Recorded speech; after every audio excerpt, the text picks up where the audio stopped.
By September 1944, everywhere Hitler looked, enemies were closing in around him. The Soviets from the east, Italy had been lost in the south, and in the west, the Allies were rapidly pushing through France after D-Day. The end seemed near. However, Hitler believed there was still a chance to turn the tide. By some miracle, he scraped together a huge force of men, tanks, and artillery for one last throw of the dice. On the 16th of December 1944, he launched his final major offensive of World War II, Operation Watch on the Rhine. The battle that followed would come to be known in the West as the Battle of the Bulge. Just as in 1940, tanks were to smash through Allied lines in the Ardennes forest and head north to the coast. The goal was to split British and American forces in two, causing their alliance to disintegrate. Hitler could then focus on his real enemy, the Soviet Union. At first, the assault looked promising. The Germans took the Allies by surprise and created a huge bulge in the Allied line, hence the battle's name. But by the end of January, just over a month into the battle, the Allies had blunted the German push, closed up the bulge, and shattered Hitler's hopes of victory. So where did it all go wrong for the Germans? Why did they lose the Battle of the Bulge? By the second half of 1944, the Germans were on the defensive in almost every direction, and resources and manpower were dwindling fast. On July 20th, disillusioned Wehrmacht officers narrowly failed to assassinate Hitler. To regain domestic control and military initiative, Hitler decides he must launch a successful attack in the west. However, territorial losses to the advancing Allies had decimated German war industry. Crucially, the Russians now had control of Romanian oil fields, where the majority of German fuel once came. The Germans were producing synthetic fuel from coal, but relentless Allied bombing raids put a huge dent in the output here too. In September 1944, German Minister of War Production Albert Speer stressed to the High Command that there was only enough resources to sustain the war effort for one more year. So if Hitler was going to turn the tide, he had to act fast, and it had to be a knockout blow. The Allies were experiencing supply issues as well at this point, after blitzing through France and the Low Countries in July and August. They now found themselves up against German forces, ferociously defending their fatherland, which was a whole different prospect than Germans defending French territory. This resulted in costly battles for the Allies around Aachen and the Hürtgen forest. Eventually, they decide to temporarily halt the offensive to regroup and resupply. This gave Hitler the necessary breathing space to plan his last great gamble. As early as August 1944, Hitler began thinking about launching an offensive. On September 16th, he ran the idea by his generals for the first time. Eventually, against their advice, he decides a massive offensive is needed. He wants to launch a huge armoured assault through the Ardennes, cross the River Meuse, and then blitz north, capturing the important port city of Antwerp, cutting off a big chunk of Allied forces in northwestern France and the Netherlands in the process. Without Antwerp, the Allies, who were already stretched, would have to continue supplying their advance from their makeshift Mulberry harbours back in Normandy. In addition, all the Allied forces north of the push, the majority of which were British, could be forced into surrender, or better yet, wiped out completely. Hitler believed that this would cause the Anglo-American alliance to fall apart and lead to a peace agreement. He could then turn all his attention to Russia. However, his generals weren't convinced. Most of Hitler's top generals, including Field Marshals Gerd von Rundstedt and Walter Model, opposed the idea and believed that crossing the Meuse River and reaching Antwerp would be impossible. They both suggested different plans to Hitler, including one on a smaller scale, where they would attempt to pin the Allies up against the Meuse, which was roughly halfway to Antwerp. But Hitler flat out rejected their proposals. The few generals that accepted the plan were Hitler's yes men, such as Alfred Jodl. By this stage in the war, Hitler surrounded himself with individuals who wouldn't question him, but anyone else who saw the plan took one look and thought, no chance. Hitler now lived in his own little world of delusion. He was certain he could replicate the successful attack of 1940, where he ignored his generals' concerns and attacked the French through the Ardennes, crushing them into surrender in only 6 weeks. Needless to say, though, this was not 1940 anymore, and the circumstances surrounding this offensive were completely different. Besides the obvious, that the Allied forces now occupying France and the Low Countries were far more formidable than the French-British coalition of 1940, including unquestionable air superiority and immense reserves of men and resources, this time around, there were key differences in the plan. For one, the planned route cut straight across the Ardennes. In 1940, the Germans initially moved southwesterly toward the town of Sedan, which made use of the road network that ran in that direction. They then crossed the Meuse before finally blitzing northwest to the English Channel. Even so, they still experienced massive delays. At one point, German tanks and vehicles were banked up in a straight line for about 200 kilometers. They were sitting ducks if the French could have capitalized on it. However, this time around, the German plan was to strike northwesterly toward Antwerp from the outset, running across the grain of the road network.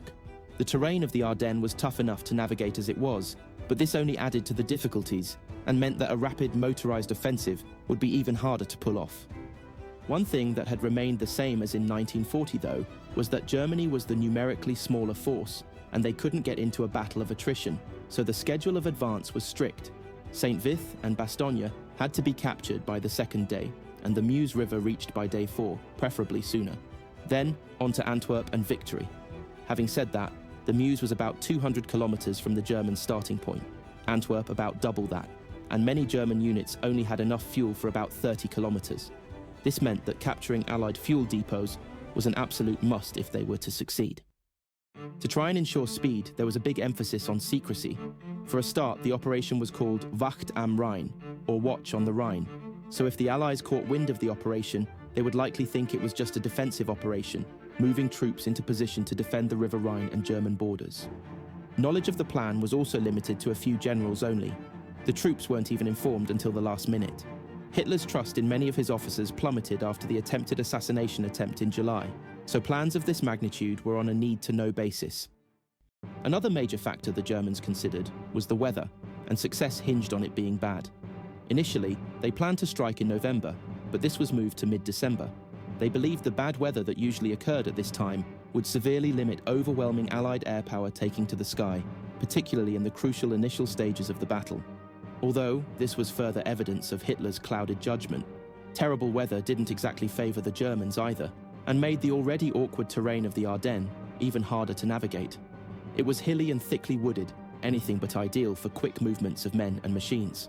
Add on top rain or thick layers of snow and mist, and the advantages that fast-moving tanks and vehicles could offer were completely negated. With all that said, 3 army groups would attack through the Ardennes along a front roughly 60 miles long, from Echternach in Luxembourg to Malmedy in Belgium, cross the Meuse, and then race for Antwerp. Hitler purposely chose this area of the Ardennes as it was considered a quiet zone of the line and had only 6 weak American divisions defending it. But despite a seemingly weak enemy in front of them, it's easy to see why Hitler's generals weren't convinced the plan could succeed. It needed the element of surprise, bad weather, a swift advance, and for Allied fuel dumps to be captured. Take away any one of those things, and it would likely crumble. But at this point in the war, few of them had the nerve to speak up against Hitler. It also speaks volumes that the phase of the plan after Antwerp is captured is left rather vague, other than hopes and dreams that the Allied coalition will fragment and sue for peace. Regardless of what his generals thought, though, Hitler was willing to take the gamble. Having sustained over 3 million casualties since the war's outbreak, Hitler first needed more troops to launch his big attack. As part of the Total War program, the age of conscription was raised to 60 and the volunteer age lowered to just 16. This allowed the Nazis to build up what would be their last big set of reserves of the war. Be that as it may, the overall quality of these new troops were below par. Men from the Luftwaffe and Kriegsmarine were transferred to the army due to the lack of planes and ships Germany now had, and workers who weren't vital to the war effort were also drafted in. Many to be trained were a mix of older Eastern Europeans of German descent and young lads who were still of high school age. Most of these troops were put into new Volksgrenadier divisions. These were essentially budget versions of normal infantry divisions, bulked out by these new, inexperienced recruits. The equipment and supplies they had were a shadow of what was once available. A lot of the artillery they had, for instance, was a random mixture of guns captured from the Eastern Front.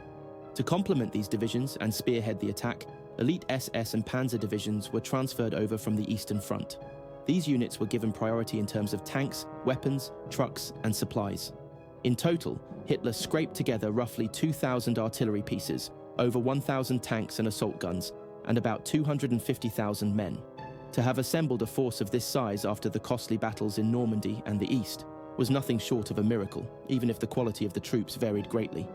This large attacking force was spread across 3 armies. In the north, the 6th Panzer Army, under General Sepp Dietrich, were to take off near Dahlem, in Germany, head for and cross the river Meuse below Liège, and then advance toward Antwerp. Below this, at the center of the advance, was Lieutenant General Hasso von Manteuffel, and his 5th Panzer Army. They were to set off from Prüm in Germany and move on to Antwerp via Brussels. At the southern end of the advance was General Erich Brandenberger and the 7th Army, an infantry-only formation. They were to move through Luxembourg from Bitburg, with their main goal being to tie down George Patton's 3rd Army, which was expected to eventually counterattack from the south. All 3 of these armies were commanded by Field Marshal Model and were a part of Army Group B. On the other side of the line were a mixture of American units.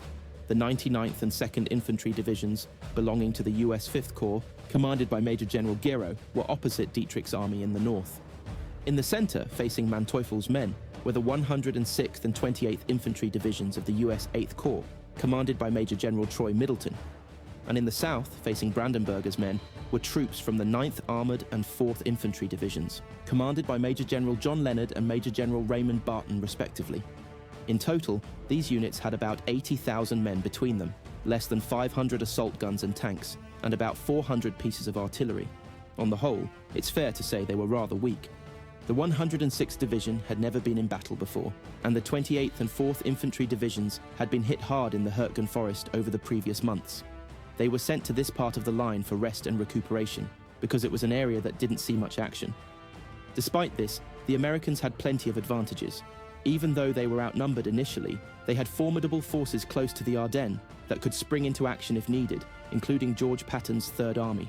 The Germans knew this, and had planned for the 12th SS Panzer Corps to counterattack Patton's army when it eventually joined the battle.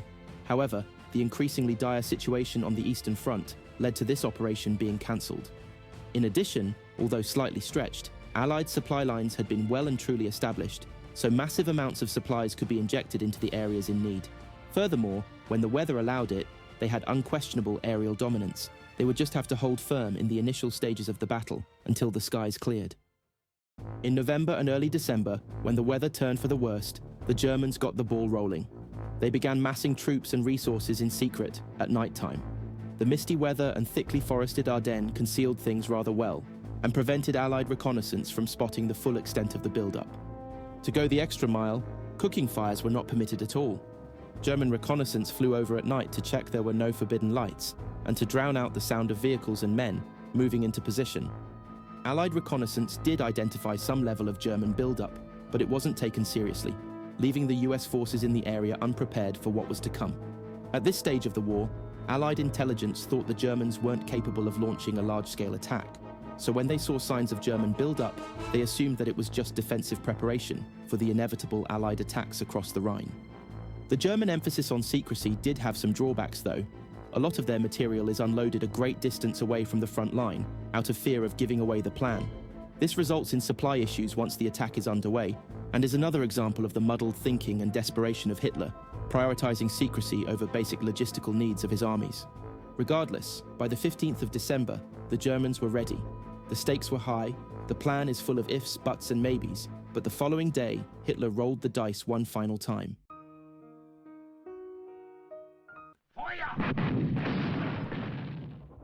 On the morning of December the 16th, 1944, the Germans launched a huge artillery barrage along an 85-mile front in the Ardennes. The Battle of the Bulge was underway.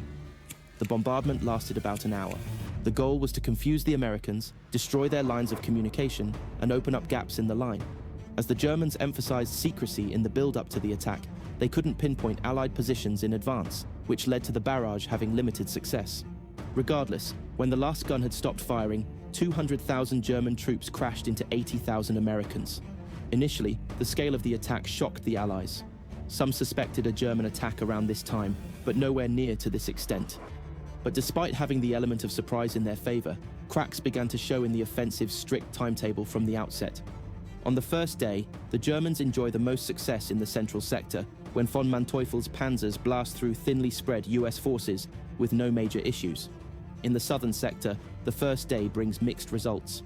The 7th Army reaches the rivers Our and Sauer with minor casualties. But few of them actually make it to the western banks due to insufficient bridging equipment and US artillery strikes. In the northern sector, however, the Germans immediately run into problems. Despite their 4 panzer divisions, they don't even achieve the first objective of taking Elsenborn Ridge, which was essential if they were going to push on to the Meuse River. Heroic Allied resistance, the dense forest, and the limited number of usable roads results in a traffic jam. The Germans are then too eager to send in reserves to try to force a breakthrough, which only makes the traffic jam worse. At the end of the first day, the Allies still think they're facing a small-scale attack. That changes on day 2, though, when the Germans launch a couple of special operations. First, Operation Hawk, a paratroop drop with the aim of capturing vital bridges and roads near Elsenborn Ridge before the main advance. Unfortunately for the Germans, the poor weather, which on the one hand helps them against Allied air power, contributes to the drop being a disaster. Limited preparation time also results in poor coordination with ground troops.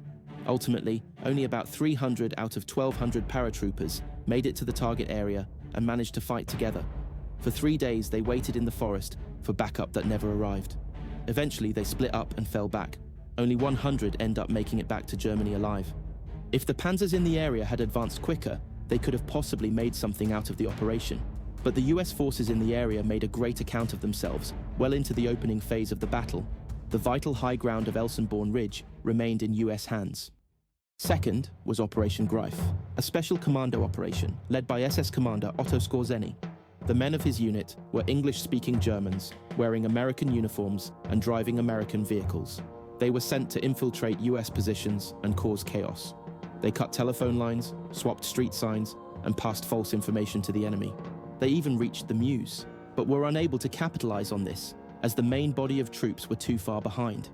The Americans also quickly caught on to what was happening, and groups of Germans began to get stopped and arrested. Most that were caught were eventually shot as spies. However, tension grew behind Allied lines, and everyone became a suspect. Eisenhower even had to stay at his headquarters for some time for fear of assassination. The short-lived operation came to an end late on the 17th, when Skorzeny, frustrated that the panzers hadn't reached his unit, had his request granted to use what was remaining of his unit as a normal brigade instead. The coming days only bring more issues for the Germans, and they fall further behind schedule. As per the plan, St. Vith should have been captured by day 2 of the attack, but US forces defending the area held out for 5 days until eventually falling back on the 22nd. This gave the Americans time to sort out their defenses and denied the Germans access to the important road network that ran through St. Vith during the crucial initial phase of the battle. Bastogne, just like St. Vith, was another key piece of the German plan. 7 roads merged there, which made it vital from a communication and logistical point of view. The Americans realized this virtually straight away and wasted little time sending the 101st Airborne and 10th Armored Divisions to reinforce the town before the Germans arrived. They were given their orders on the 17th, and in less than 2 days, over 3,000 vehicles transport 12,000 men and resources to Bastogne. After initial German attempts to take the town fail, they make the disastrous decision to split their forces in two. 2 panzer divisions push on westward, whilst the 26th Volksgrenadier Division stays to maintain the siege.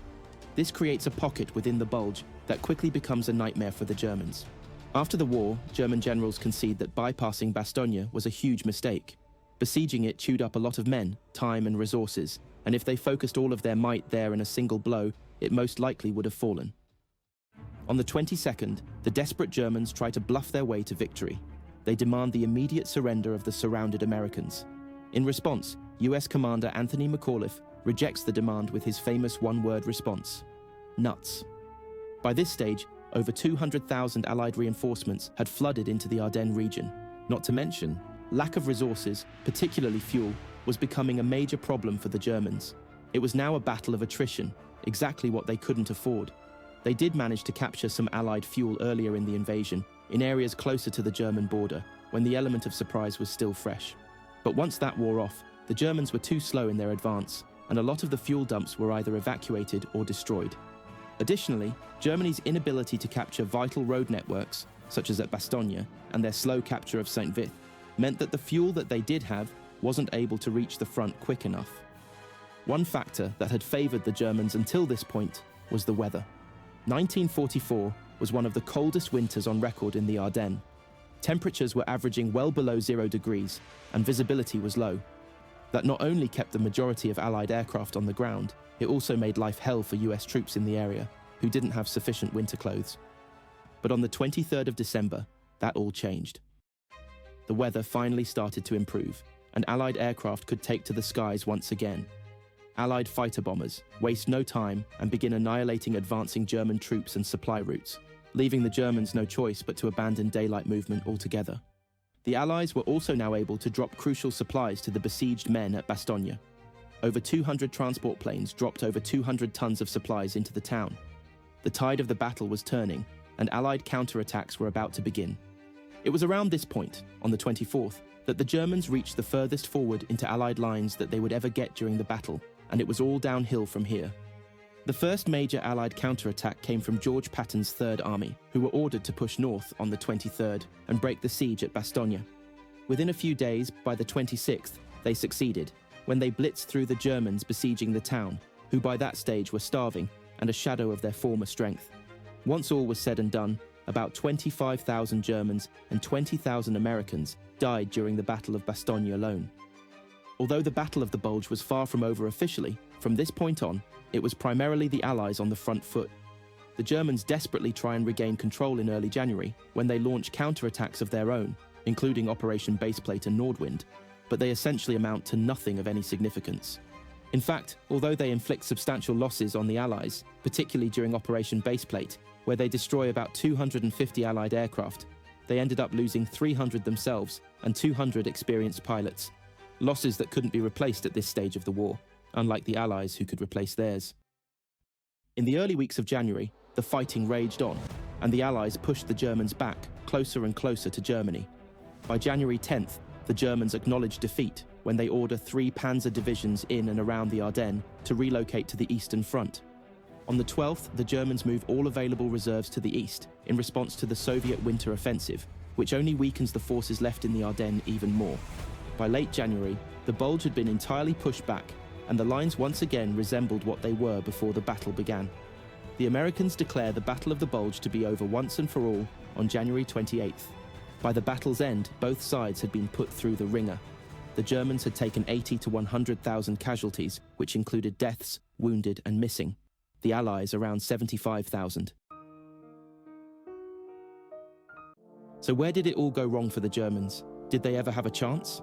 If I had to narrow things down, I believe the main factors were inadequate resources, Germany's overall strength at this point in the war, and Hitler's delusion and desperation. Specifically, his decision to attempt the offensive in the first place, given Germany's situation. For a start, the Germans lacked the resources to pull the offensive off, none more important than fuel. And the supplies they did have were unloaded too far away from the front line, so getting them where they needed to be fast became a problem. In addition, almost everyone involved in the offensive were only informed about the details the night before the attack. This meant there wasn't a chance to perform reconnaissance to an adequate level, so the Germans more or less attacked blindly, with limited to no knowledge of the enemy's strength and terrain. These two issues alone highlighted Hitler's level of anxiety and desperation, valuing secrecy over solid fundamental preparation. And although the Germans did achieve the surprise factor, once that wore off, the Allies stood their ground and slowed the advance rather quickly. In fact, the first major objective, crossing the Meuse, is never accomplished, even though the plan stipulated that it must be crossed within the first 4 days. German victory also depended greatly on things that couldn't be controlled, like capturing Allied fuel and the weather.